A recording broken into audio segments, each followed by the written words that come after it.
let's move on now to some NFL football Week 6. Let's get started with the Thursday night game, which was the New Orleans Saints and Atlanta Falcons. The Saints getting it done. They win 31-21. Finally playing good football on both sides of the ball for the most part. 3 forced fumbles in this game for New Orleans, and their defense did a good job keeping the Falcons, for the most part, in check. Julio Jones did have a big day, 6 catches, 93 yards. His longest was 30 yards. He had 10 targets. Matt Ryan did have 2 touchdowns, but in no interceptions. He continues to play well. But certainly the big thing here is Drew Brees, 30 of 39, 312 yards and his touchdown. And good job by the New Orleans Saints offensive line, who struggled all year long. They only allowed 1 sack and did a pretty good job in pass protection in this game, in my opinion. Yeah, the Saints finally played good football for once this season. What do you guys think a big factor in the victory is Drew Brees? You look at that, 1 touchdown, no interceptions. When you looked at games they've lost, he's throwing interceptions. And this game, they just didn't turn the ball over. And, 3 forced fumbles, too. Like that on their defense. It was a phenomenal effort by their defense. Their defense finally showed up. I mean, you look at the Falcons. Falcons didn't play terrible. They just weren't getting in the end zone enough to stay in this game. They weren't scoring. Yeah, and props to the Saints defense. Cameron Jordan had himself a heck of a game. He had 3 sacks, as did Darnell Ellerbe. 14 tackles for Ellerbe. 13 of those were solo tackles. Ultimately, the Saints had 5 sacks on Matt Ryan. You're not going to win them all, and the Falcons lost their first game of the season under new coach Dan Quinn. Props to Quinn, though. Like I said, you're not going to win them all. So it's tough in the NFL, especially against a division foe, as the Saints are. As for the Falcons, I expect this team to be in full contention for the playoffs all the way down to the wire with the Panthers, at least for the division. Maybe one of them gets a wild card spot. But Devontae Freeman's still playing well, extremely well. 13 carries, 100 yards, averaging 7 yards a carry, just about. A little bit higher, actually, and then a touchdown. He continues to play well. At this point, would he be your most surprised player in the NFL? Most surprised player. I'd say most surprising, maybe. Yeah. I mean, there really hasn't been too much surprising players. I kind of put Dalton up there as my most surprising. The way he's been playing this year, he's been phenomenal. We haven't seen this from him yet, and you could say he is. I mean, he's starting to become more consistent. Ellerbe is. But I think it's kind of tough between him and Dalton. Would you agree with that? Yeah, I agree with you. Certainly, Dalton came out of nowhere. The last few years, his numbers were definitely taking a toll. He was regressing as a quarterback. So good for Dalton and the Bengals. We'll get to them in a second. Let's get to Washington and New York. The Jets took care of business. They're now 4-1, defeating the Redskins 34-20 at MetLife Stadium.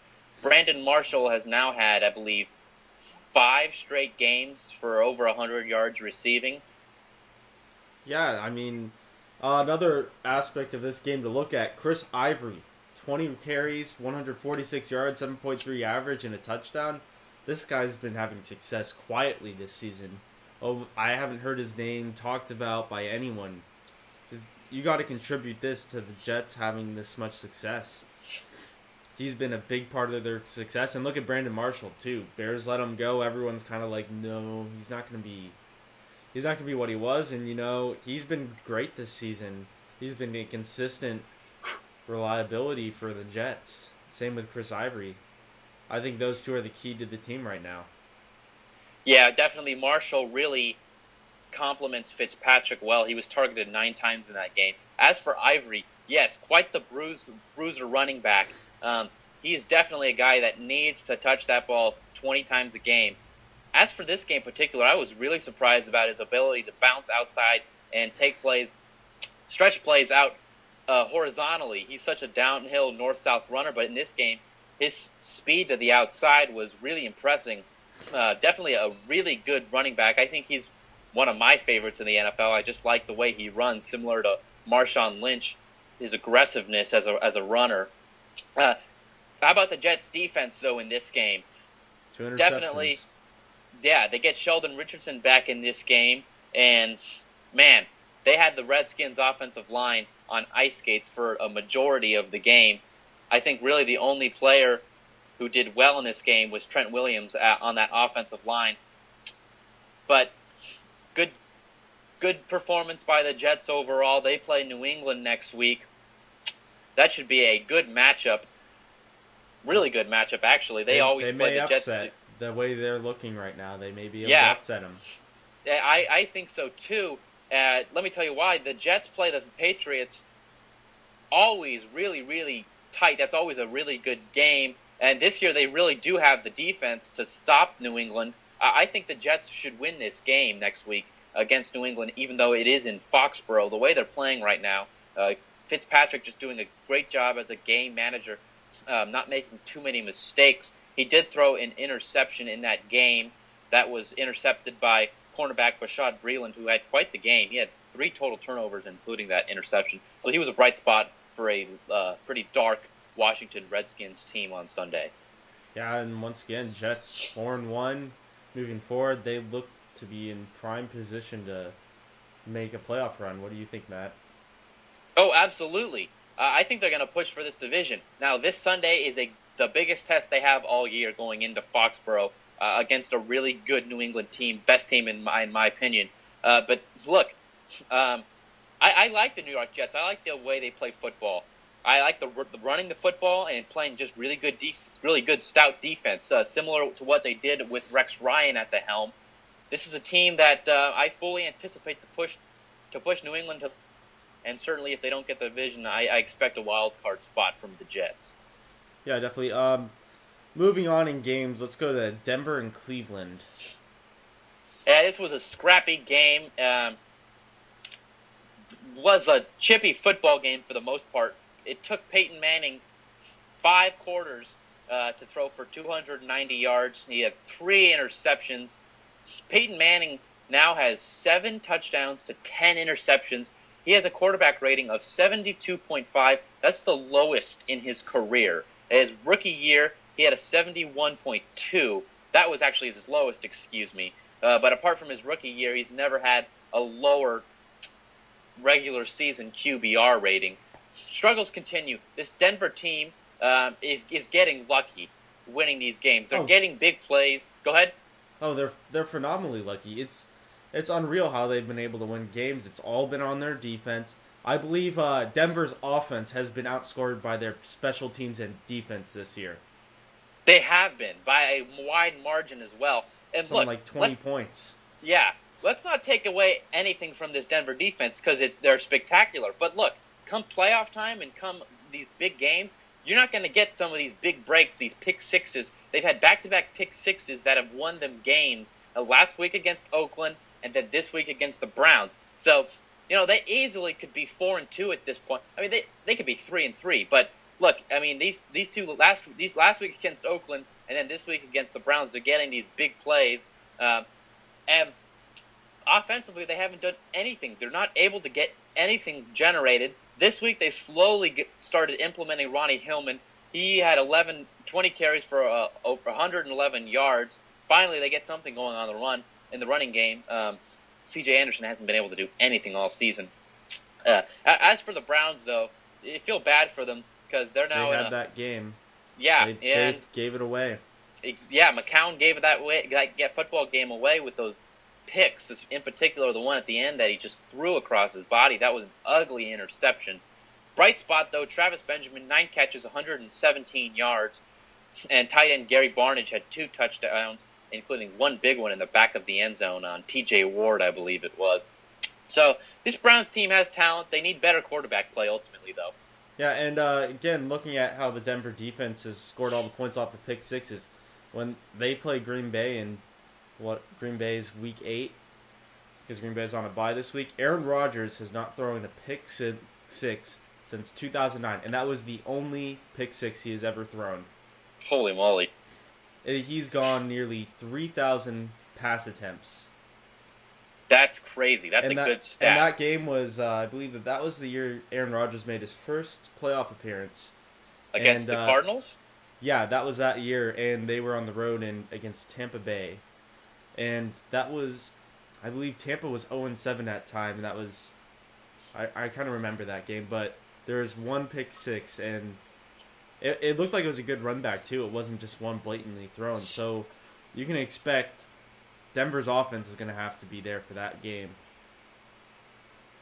Yeah, I agree, but I don't think they will be. I think I fully anticipate Green Bay to blow them out. Look, this is a good defense, and it will be a good test for Aaron Rodgers. But ultimately, I think the Packers will be able to put up enough points, and maybe it won't be a blowout, but I expect the Packers to put up at least 20 points. And I don't think at this point the Broncos will score 20 points on Green Bay in Lambeau. If it's in Denver, it's a little bit of a different story. I still would expect Green Bay to win it, but at this point, yeah, I expect Green Bay to put up points in this game, just enough at least so that they'll win. I believe the game is in Denver because it is in Denver at home, and they've played the Chiefs at home. Well, it's still, like I said, a little different of a story, yes, but look, I expect Green Bay to put up points. They should be able to put up 20 points against this Denver defense. I don't think Denver will be able to keep them from scoring 20 points, so we'll see. It should be a good game, but I expect Green Bay to win. All right, moving on. Buffalo and Cincinnati. Well, this was a pretty good ball game. Early on, at least, Cincinnati kind of stretched their lead in the second half. As for Rex Ryan and this defense, there's questions being brought up now by their personnel, including Marcel Darius, defensive tackle, and Mario Williams. So I expected the Bills to contend for a playoff position this year. They're now 3-3. They're 1-3 at home at Ralph Wilson Stadium. They need better quarterback play too. E.J. Manuel started the game due to an injury to Tyrod Taylor. He threw an interception, was sacked just twice. That leads me to my next point, which is the Bills' offensive line. But real quick, in order to contend in this division with Tom Brady, you got to have good, solid quarterback play. And I don't think Tyrod Taylor or E.J. Manuel is that quarterback. Yeah, when you look at solid quarterback play in that division, Brady's been so successful in that division because there really hasn't been another quarterback challenging him. I mean, yeah, absolutely. I mean, who's the second best quarterback in this division? Ryan Tannehill. Right now? Yeah. I would take Ryan Fitzpatrick over Tannehill, at least right now. I know, but if you're going back over, I'd say pedigree right here, career numbers, I'd probably take Tannehill. Yeah, I would too. You look let's see, who's really pushed New England? Well, the Jets have really been the only team over the last 10 years. Back in 2009, 2010, they had Mark Sanchez, and he really just was a situational quarterback. Well, not situational, excuse me. He was a game manager, and I know people don't like that term for quarterbacks, but that's what he was. He would check it down when he have to, but he just relied on a strong run game between Sean Green and Thomas Jones. And I believe they did, in 2008, the Dolphins actually won the division, but that was when Tom Brady was hurt. So exclude that year. But really, that was the Wildcat year when the Wildcat came out. Yeah, with Ronnie Williams, Ronnie Brown, and Ricky Williams. So the Jets have really been the only team to push them, and we'll see if they can get it done next week. Yep.